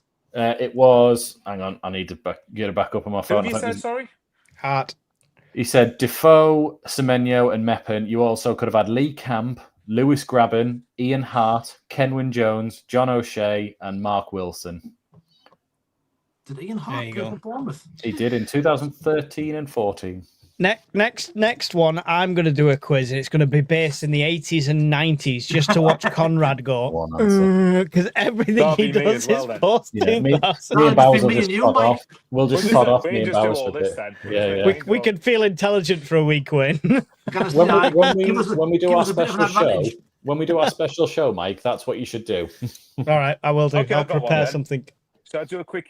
Should I just do a quick? Who am I? That I've just literally made up at the top of my head. You are a married man with 6 kids. Not quite. Okay. Okay, then fine. I was a Scottish manager appointed at Sunderland in 2018. Jack I Ross. featured. I featured a lot on Netflix. I love a I have 1-1. I love a 1-1, yeah. I have a very reputation of loving a 1-1 draw. Yeah. I loved my teams taking the lead, then sitting back and then conceding to a 1-1 draw. I then failed to get a team promoted that had the following players: Lee Cattermore, Brian Oviedo, George Honeyman, Josh Madger, half the season, Will Grigg, Charlie Wyke, etc. Ian McGeady. And did the same in the final. Sat back and got a 1-1. Excuse me, we didn't even get a 1-1. No, we didn't actually. No, we didn't. Yeah, I've got one. It's got no relevance on this, but why not? Anyway, just go with it. I am somewhat of a cult hero goalkeeper for Sunderland. Lee Camp. No. Yeah. I left Sunderland in 2000 and I think it was 5 or 2006 to join Arsenal. Join Arsenal. Yeah. I don't know. For a banter answer, Kelvin Davis. Why not? No, not Pantilimon, or he came from it, didn't he? no. That was way after. What's he called? Oh, I know. Well, he clearly does. Can I give you- I can draw you a picture of him. I'll give you my last clue. I once scored an equalising goal for Sunderland against Derby County. Oh, it's Poom. Boom. Yeah, Mark Poom. Boom. That was it. Here you go. Last one for you, Conrad. Okay. Name the season. Okay. There's Oh, the that's- goalkeeper tops. Lionel Perez in his finest. Oh, yes. 94, 95. Ooh. Yes, ish. 95, 96. It was a carryover, though. So. Yeah, that's fine. Lionel Perez and Alec Chamberlain. Yeah. Oh, yes. I remember watching Perez get kicked square in the nuts, get up 10 minutes later, grab the back of the net and go, fucking come on. Anyway, let's talk about the next game. We've not talked about football for a while. I'm excited for this next game because obviously I'm going down first time in quite a while, so I get to actually enjoy the game. So no commentary on our channel, I'm afraid. You're Going up, yes, going down. Yeah, I was going to say. Well, I've got to try and get there. I'm going down on the bus driver to get there. No, I'm just Too much information. Too much information. times are hard, lads. It's Christmas and I've got 27 kids. Come on. You easily beat Chris Coleman in a fight. I'm a married man with 27 kids. I'm a married man with 6 kids. Excuse me, I'm a married man with 27 kids. Get it right. Yeah. Beat Get 'em, that. lads. All right. No, so Bournemouth. Wayne, we'll have you first then. What's your thoughts going into this? Because you were the only one that said we should go 4 at the back for the last game, and we didn't, and it didn't pay off. So I think we have to go 4 at the back this time. I think we'll definitely revert back to that. Who he plays, I don't know, because after the game on Saturday, he could potentially make a few changes, couldn't he? Really. Now there was a lot of poor performances, I thought, at the weekend. Me personally would probably stick with a team that I probably went with, that I thought should be for Fulham. I think Hume would miss out. I think McQualia, Ballard, Alderete, Reinaldo, with Xhaka Siddiqui in the midfield, with Lafayette, Talby, Isidore on the left, and Robbie up front. That's the way I would go. I just think now is the time to make them changes. I just thought we looked flat at the weekend. When I've done my video earlier, the preview video, and I thought at times on Saturday that it looked as though Xhaka and Siddiqui were pulling out the challenges, not to get booked, which for me was a worrying sign. yeah, Really, really worrying sign that they're pulling out with tackles, and I'm more and more worried that they're going to get this yellow card before the Marcus game. I can really see it. But for me, I would definitely revert back to that back 4 for the weekend. Bournemouth are on a bad run of form. They're not won in 3 games. Now is the perfect time to play them. So, Would you see them get a card in this and go out for the City and Liverpool game though? Do you mean as in one get booked for Liverpool and then the other get booked for City? Is that what you yeah, mean? I think for me, there's one got to get a card Saturday and one got to get a card Wednesday. I think it has to be. I couldn't believe it. Not one of them got booked at the weekend, and when I saw them pulling out with tackles, I couldn't believe it. Yeah. He doesn't seem the type of player to probably manager to tactically think, I'll take this now and do this. He's probably just going, just be careful. Aye. And it's a bit like we're all thinking the worst, that it's got to get through however many games. We'll be sitting at that City what's the game. Going, timeline on that? How do you mean? What's the timeline before they drop off? Oh, Do you mean it's as in way what- after. It's like in Do you January. mean what the timeline is? It's for 4 or 5 yellow 19, cards? 19 games. Isn't it? 19, it is it? Yeah. 19. Which 19, yeah. 19 games is Man City at home at the end of December. So, Yeah. Oh, sorry, New Year's January Day. 1st, yeah. Yeah, sorry. So, yeah, we've got quite some way to go there. But you've got to remember as well, Sadiqi's going to be away for AFCON for a few of these games, isn't he? Yeah. So if, say, he got his 5th yellow against Newcastle, then it wouldn't matter, for example, because then he's away the following week. Well, assuming he plays, he'd be away the following week anyway. Yeah. Did you read? I don't know whether you saw the press conference before the Fulham game where Regis Lebris was asked about AFCON, and he thought some of the players might be requested to leave before the Mags game, which I find staggering. Yeah, Like as I'd be a furious. training before the actual competition kind of thing. Yeah. Yeah, I'm not gonna lie. I'd be furious if that happened. What's the director of football called now? From Gisolfi. Gazolfi. He was saying the other week he was having to do some sort of things where he's having meetings with the African teams about what timeline they're expecting their players to be there, because we're not pulling them out of games for this, and we can't be going, Siddiqui, whoever else, all of the others are going on like after the Man City Masuaku game. can go. Yeah, he can leave. He can go. Yeah. If Siddiqui ends up being carded already for it, then you may as well go, whatever. But we're not letting them go before that game.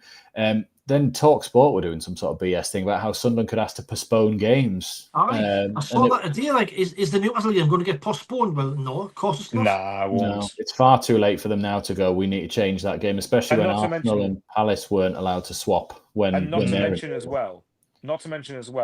Sorry, Conrad. Not to mention as well that if it gets rearranged now, it's going to be rearranged to midweek, isn't it? Yeah. And Northumbria Police are not going to want anything to do with that, are they? The only There's no hope for them chance is of that us. we all go out the FA Cup early and we end up doing like what we did with, was it Blackpool in League One, where we just went, we're both not in, can we just play our game then? Yeah. Yeah, I think for me, if we lost them prior to the Mags game, I'd be if you kept the likes of Reynaldo, Siddiqui, actually, I think, and I could be wrong Talby. here, but I think Talby's the only one whose Morocco play on the first day of the tournament or something. I'm sure everybody else has to wait a few days for their first game. Right. So surely something could Is be it in agreed. Morocco? It's in Morocco, isn't it? Are they the host nation? No Don't idea. know. The only ones I'd be willing to let go early would be Masuaku, only because Sirkin's on the road to recovery as well. Adingra? Adingra potentially, anyway, especially if we were mentioning Isidore potentially playing out on the left for the next few games, Wayne. So especially if you can put him out in that position, but I'd want to keep Siddiqui. I'd want to keep Reynaldo, and then probably Traore and Talby. Anyone know how to do dodgy passports? We'll just send them Matete and Bard and people like that. He's just lost some weight. He's all right. I'm sure the club keep hold of them at times, actually. So we could just say we lost them. Yeah. His passport's not valid. On that with Gisolfi, I think what Regis Lebris was saying is that because it's not a FIFA competition, it's kind of at the discretion of the club. Right. And I don't want to deny the players the opportunity to play in AFCON, but it's a bit like your priority is Sunderland, Sunderland's priority is that game on December 14th. Do you think they'd ever give that choice to the players? No. But I'm not being. But to be fair though, like it's not like it's not like we're asking them to miss the tournament. If this is the Newcastle game is a week before the first game of AFCON, so like, surely a week get on a flight that is night. time. Like, exactly. And either that night or very early the next morning at latest if they want to. Like, yeah. and I get it for them. For a lot of these players playing at AFCON, of course, it's a huge thing. But I think they will. I think the local lads will let them know about this. But to me, the area, the region, I don't think Xhaka would allow it. No, exactly. We'll have a whip round. Means... We'll get you a Ryanair flight. We'll even pay for the extra baggage allowance. We'll splash out. We're already paying for stand-in cabin. Absolutely. But to be fair, they have to recognise, and I think the lads know this, that this game for us though means everything. So like, go afterwards, immediately afterwards, fine. We're not asking you to miss any games. All we're asking of them is to have them play in the game that's huge for us. John Swinney said back to 4-3-3, please. John Rosenbreyer also said if we go 4-3-3 with Brobby up front, with Isidore Meander on the wings, 3.0 to the lads, 3-0 to the lads. So yeah, I'm going to star the things because we'll get the predictions at the end. Liverpool could be an easy 3 points from what I've seen tonight, says Chris Greener. The AFCON have said December 8th for players to report to their country. December 8th for players to report. Yes, but you can negotiate that though, can't you? Can you report via Skype? I mean, that's... Yeah. They're working from home. Yeah, that's it. How about this? Why don't you just send them out for 2 days, then bring them back here for the Newcastle game, then send them back out again? Some extra jet lag won't go amiss. Yeah. My worry is that we lose both Xhaka and Siddiqui for the Mags game, end up with Neil and Rig. I don't mind. I want to see Rig get a chance at some of these games. I think he stepped up when he came in for that game and he got subbed off through necessity, which was unfortunate. Could Mundle be on the bench Saturday? Possibly. Miles. And I stood out, didn't he, for the under 21s? He got the goal, didn't he? And I played 45 minutes last week. He looks good.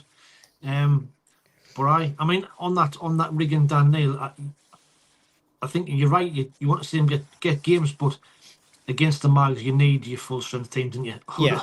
You just need the full strength team. You want it. Yeah. 100%. So, sorry, we've digressed into the comments world, but Michael Bowers, setting up formation-wise against Bournemouth, what's your thoughts on that?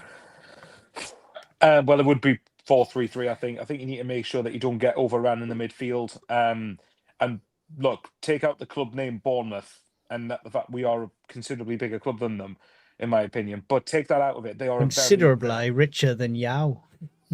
Well, we'll see. They're a very, very good team. Every time I've watched them, I think they look very dangerous. They look dynamic. They cause problems for the opposition. Like I know it's not well. I know it's probably not as much of a compliment now, given how badly that Liverpool have done since. But I watched Bournemouth on the opening day and tore Liverpool apart. They absolutely tore them apart on so many different occasions. So Sky Sports just put not long ago that apparently Semenyo's back in training ahead of Saturday. So hopefully that means he's just going to train and isn't going to play. But I'd be very surprised if he doesn't play. But either way, I think it's a really, really hard game. But so for that reason, 4-3-3. And do you want me to give a lineup? Yeah, go for it. All right, okay, right. So I would say Lee Camp in goal, Billy Jones right back. All over. Yeah, my favourite goalkeeper. Shite. All right, okay. Roof's in goal, obviously. Now, this is a weird one. Because I don't think Hume's done much wrong, personally. I know he's at fault. I think he was partially a good portion at fault for the Fulham goal. But I like Hume a lot, but I wouldn't be against putting Mukiele right back. But I think we miss Alderete as well. I think him bringing the ball out from centre-back, as much as the others can do it to some degree, I think Alderete is a different level. So I'd say Ballard, Alderete. So Roofs, Mukiele, Ballard, Alderete, Reynaldo.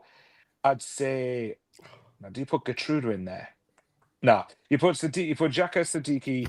I'm just debating it with myself, Conrad. I was nodding with you. Yeah, there he is. All right, I'll tell you what, then fine then. Okay. Put Mukiele in all 11 positions. All right, got the perfect solution. Xhaka can play this game. Yeah. I'm not okay with this. Okay. Yeah, okay, fine. How about this one? To protect these guys ahead of the Mags game, we'll have Xhaka be rested, we'll have Siddiqui, Gertruda, and Chris Rigg. There you go. Them three in the midfield. No, I think probably Xhaka. Oh, it's great. Xhaka, Gertruda, Siddiqui, and then you're talking Lafay. Probably Traore, Isidore, to be honest. I'm not personally a big subscriber of the put Isidore one wing, Mayendo on the other, and Broby up front, because then you've got no strikers to bring off the bench if you need them later on in the game. So if you're going to play one of them on the wing, I'll be going Mayenda on the right more than I would Isidore on the left. But I wouldn't be against putting.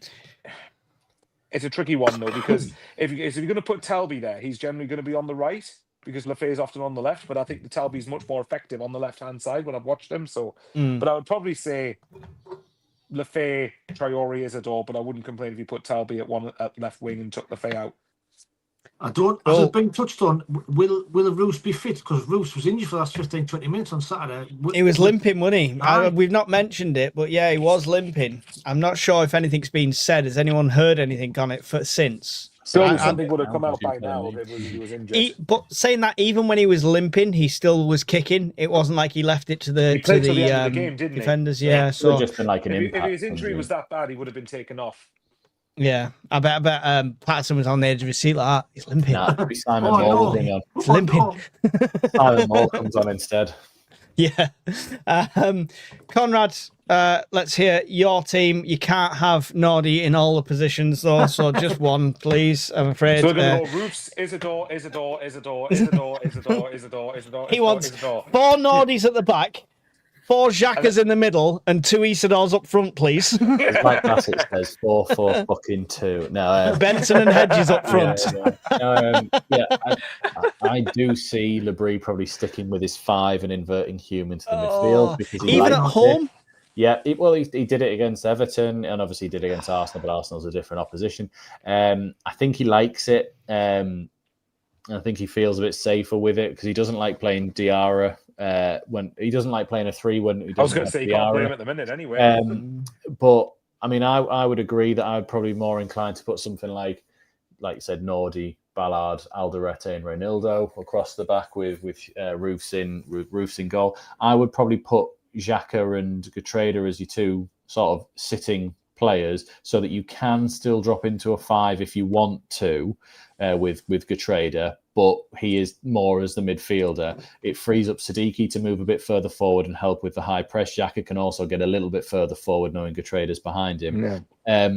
Traore will play, and I'm not entirely convinced he knows how to kick a ball, but he does know how to defend his positions, which is He's just had the first shot on target of the whole game. No, it was against Arsenal. What did I say to you, Wayne, where I went? He does something amazing, then he falls over, and his first chance, he went past someone and fell over in the box, and I was just like, I fucking said it.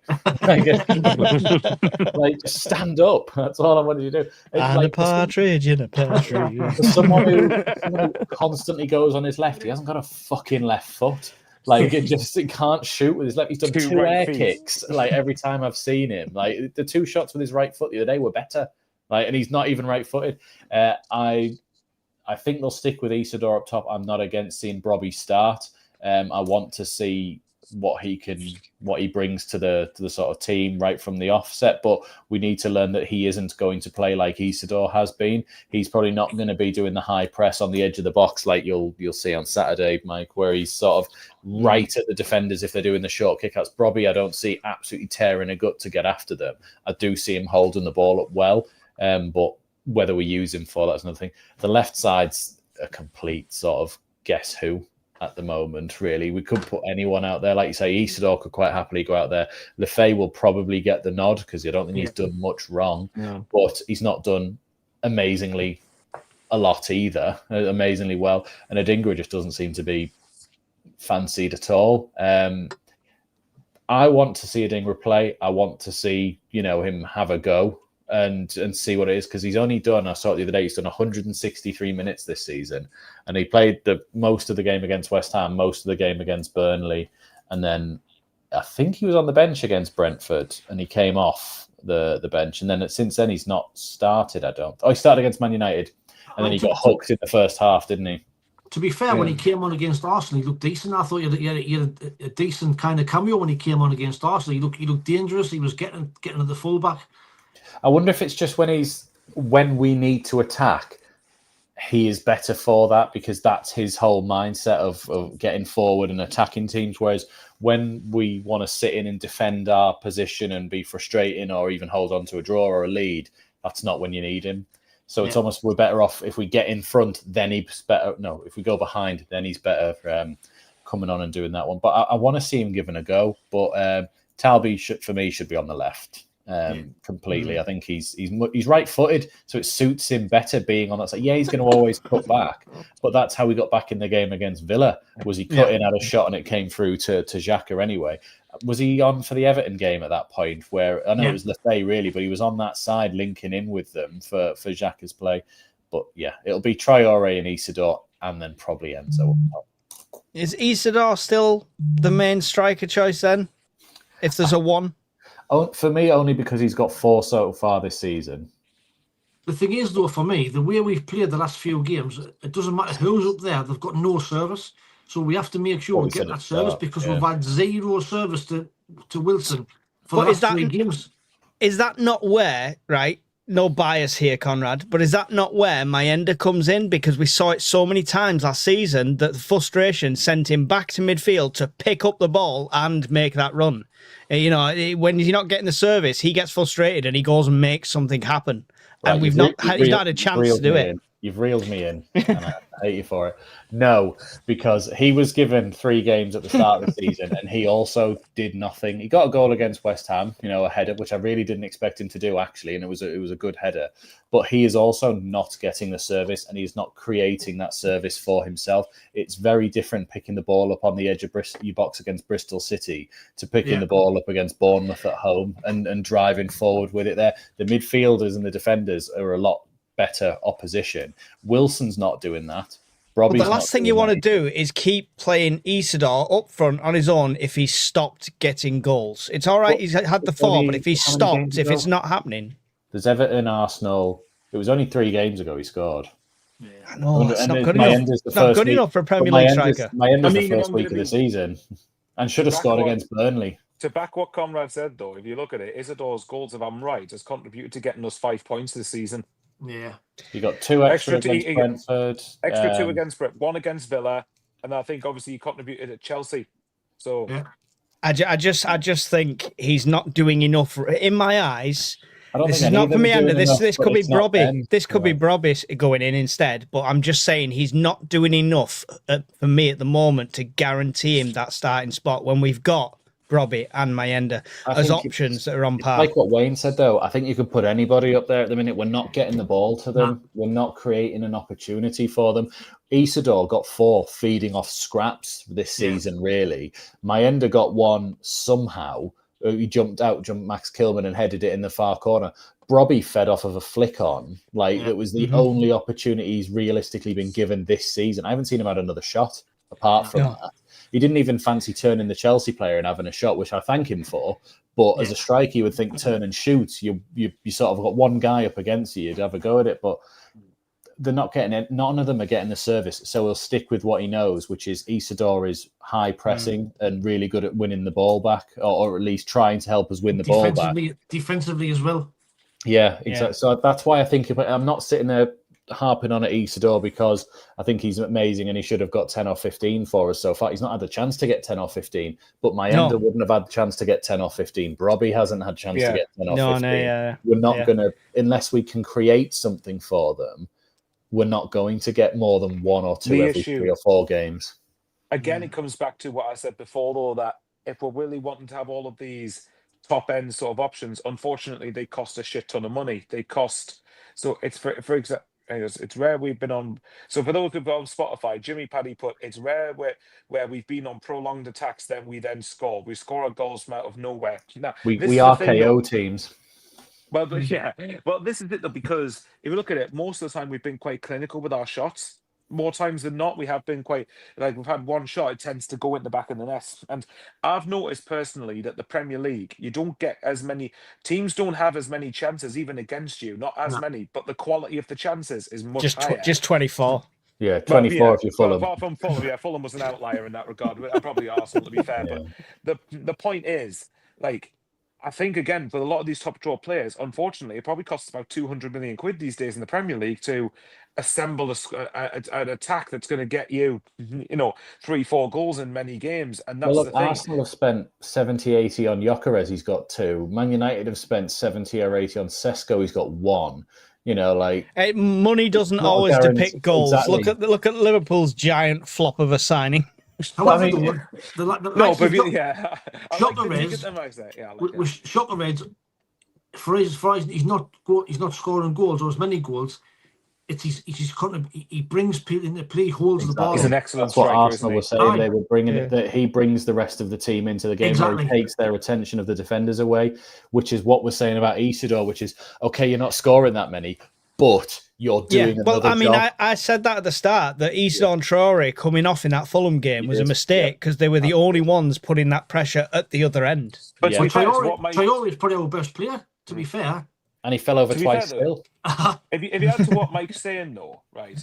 If we're talking, and I agree with Wayne, one of the things I love about even when we were in the Championship, when he was at Coventry, I noticed that Gyökeres is just a fucking brilliant striker, and I think he's one that I'm not surprised he's ended up at a club like Arsenal. But for what he does, on paper, I would argue Bobby could do that for us if he gets fit enough, where he's someone who can get the ball into play, and he's got some of the thickest thighs that I've ever seen in my life on any footballer. So like, I think, could he not be the person? Is it fitness or is it just time to gel with the team with him? I don't think it's fitness at this stage. I think it's style of play. We're not a team that camps teams in and gets a lot of ricochets around the box or little touches. So because we don't have a striker where we get the service to him, he's kind of redundant in almost that sort of position. The thing is with a lot of the issues around the attack is more that if next season, for example, we're still in the Premier League, then I think you could have the leeway to then go and sign a few of these players. And remember, I think PSR that I've talked about some biggest thighs is Paul Butler. True, like Paul Butler had massive thighs. Yeah, but the point I'm getting at is, if this season is the last season with PSR, isn't it? It's getting replaced with squad cost ratio next season. Now, basically, long story short, I think apparently you can spend 85% of your turnover on players, basically. So if we can just survive this season and make sure we're still in the Prem next season, then I think you might see us go splash out quite a bit on. So you lot stop buying the Chinese cheap shirts and buy from the club shop. It's going to count next season. Yeah. If you want us to sign Mbappe, that's what we're going to have to do. Absolutely. Oh, was it Osama Dembele or whatever? Dembele. The KLD was pictured with a few years ago. But the point is, I think next season it'll be interesting, and this is where I think.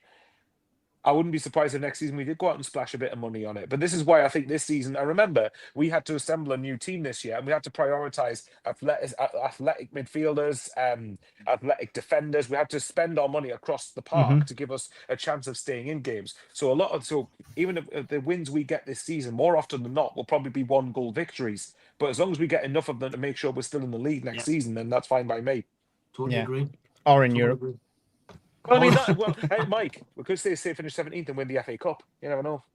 Either way. I mean, if you look on Saturday, how many times did we get in good positions and the final ball was absolutely shocking? But but what I was saying before, Wayne, I don't think you were in, but we seem to want to do this walk everything in and find the perfect angle. At moments, the whole crowd's when it's Xhaka's feet and he's got a bit of space, he's shout and shoot, then he's passing it on, then shout and shoot again, he's passing it on. Nobody wants to take that gamble. Nah, I totally agree. Which is fine as long as you have a shot. Hang on, Proctor's still not the striking coach there, is he? Yeah. That's the problem. They're facing the wrong goal. That's the problem. So what we need to do then is just get Gerrard to coach our midfielders to shoot outside the box accurately and to make sure it's not a max power level. Just have the confidence. Have the confidence. You've got the faith of the crowd. Have the confidence to at least have a pop once or twice. Nobody's going to hold it against you if you sky 1 or 2. If you do it every single week, or you start turning into Roberts, then we'll have an issue. But the thing is, though, on Saturday, the conditions, it was pissing down a greasy pitch. That's where you should be shooting from outside the box. Because it could happen. Yeah, exactly, 100%. I'd rather have 24 shots like they did, even if they're all over the place. So, anyway, score predictions for this one. I'm going to abstain from this. Because you said 5-1 last time. No, because I'm going there and I don't want to jinx it when I'm actually going. This is where Mike's going to go. We're going to win 4-0 or something. Just right. 3-1 to Sunderland. I'll go first. All right. You've took my score because I've gone 3-1 as well, Mike. Okay, there we go. All right then. Maybe I'm showing a lot of respect to Bournemouth here, but I'll go 1-0. And to be fair, 1-0 at least would take us to halfway towards 40 points, so it wouldn't be bad for me. That's a one loss, and all that pessimism starts oozing back in. I almost had you talking about Europe last week, Michael. I almost had you. If we get to 40 points first and we've got enough games to play, then I'll start looking at it. Right now, it's 40 points. I just think for me, and that's early in the season, for me, Saturday is a game where we've got to get the result, because after that poor game at the weekend, we have to bounce back with the 3 games that are coming up now. We have to get a win on Saturday. We have to win on Saturday. And I think... Get your scores in. Can I ask Wayne a question, if you don't mind? Because that's me, mate, this, and I keep to know what you think. Are you like me in that the main aim this season is to get the 40 points first and avoid relegation? 100% for me. Right. So, 17th place is where we should be. So ignoring Mike's eye roll and the fact he thinks we're going to get Champions League, right? Right, ignoring that. No, guaranteed 17th by next week, he means, Mike. Yeah. All right. Yeah. Right, and then you start counting your positions up. Yeah. Well, what I was going to say to Wayne was, even if we say we didn't say the next 4, so Bournemouth, Liverpool, Man City, Newcastle, right? Say we didn't win any of them and we drew 3 of the 4, but Leeds, Burnley, and Wolves lost every single game. Would you accept that now? Because it means then we're 3 or 4 points further away from the bottom 3 than we would be right now. If no, 17th. That's good for us. I know you would, because you think we're going to win the bloody Premier League. I get what you're saying, but I don't want to get in the habit of having that losing run, because once you're in that losing run, it's hard to get out of it. And I think if you draw 3 of the next 4, it's not a losing run. That draw 3 next 4, I suppose. Say if the loss was at Man City, for example, which a place we expect to lose anyway. Yeah. If we take Saturday out of it and you offer me 3 draws against Man City, Liverpool, Newcastle, I'd probably take that. Oh, I would take that. I would take that. Not Newcastle at home, not the form they're on. I think we've got that. I don't know. And I get what you're saying, Mike, but a derby game, form guns out the window, and it's one of them where would you rather lose the game or would you rather take a point? And now you're at home and you should go for the 3 points, but I think with the derby game aspect in mind, what I've always said for derby games is you can take out the best player in the team, fine, but I'd like a Catamol in there. I'd like somebody like that, and I think Xhaka is that. As if Xhaka plays on that Newcastle game, we've got more passion and drive throughout our squad for a derby than they've got in their little finger. I think the X factor is on us for the derby. I've got me Sun head off from years ago, and Sunderland doing the Sunderland, because what'll happen is Newcastle will not win an away game until the playoffs, because they haven't won away this season. That's what I'm thinking, yeah. And we'll be unbeaten at home. We'll get to the last game. We'll lose Xhaka or Siddiqui. We'll get into that We're game. not that team anymore. That's what happened. We'll see who. Well, hopefully, Wayne. Hopefully, Mike's going to be the smuggest bastard ever after the derby. Really hope he is. But what was good? If you look at it just this coming month, right? Yes, as in December, after Saturday, of course, we're in December, fixture-wise. But if you're looking at Newcastle, as much as I want to beat them bastards, as much as any Sunderland fan does, as much as I really want to stick one up them and, showcase them for how arrogant they are, a point there for me is that, for me, in December, the big game for me, if we're looking at avoiding relegation, is Leeds. Take out the derby. Leeds is the game for me where I think, if, say, for example, we drew against Newcastle, but we beat Leeds, I'd probably take that because you think about it, if we avoid relegation, we're going to play Newcastle again next season. In the long run, exactly. And in a season where we're going to have more scope and be able to invest more because we've had another year of Prem money. This season is we have to make sure we're in the Premier League next season. So, and the way to look at it, Wolves are right down there. Well, no, John, I completely agree with you. 1 game at a time. That's why I keep saying get to 40 points as quick as possible, and then you see where you go from there. So this season, because what was said, we have to finish above Leeds and Burnley, which I still think we will, by the way, and you've got to finish above one of the established teams. So Wolves right down there, we're still 17 points ahead of them. The point is, I think if you're looking at Leeds at home, Burnley at home, they're 2 home games for me that we ideally need to get 6 points from. So, but look, Mike, let's hope you're right about the derby afterwards. Let's hope you are correct. And you're going to come here and you're going to go, see, piece of piss. Nothing. You're all going to be worried. I'm not going to bother. Listen, I'm conscious that Wayne's wide awake and Conrad's yawned 3 times. So it's kind of twisted round there. So I think we've got me at 3-1, Wayne at 3-1. Michael, you said 1-1? Yep, correct. Last time you predicted a draw, we won, so I'm happy with that. Conrad? Fair enough. Yeah, I was just looking to see what Michael predicted last time. He said we beat Fulham 2-1. I think we'll win 2-1. Basically, I'll never predict a win again. Yeah, So- I think we win 2-1. I think we just have enough just to do them. I don't think Bournemouth are on a good run at the moment there, and with Semenyo maybe playing, maybe not playing, I think this is again another one of those opportunities we have to try and take advantage, especially because we've just lost.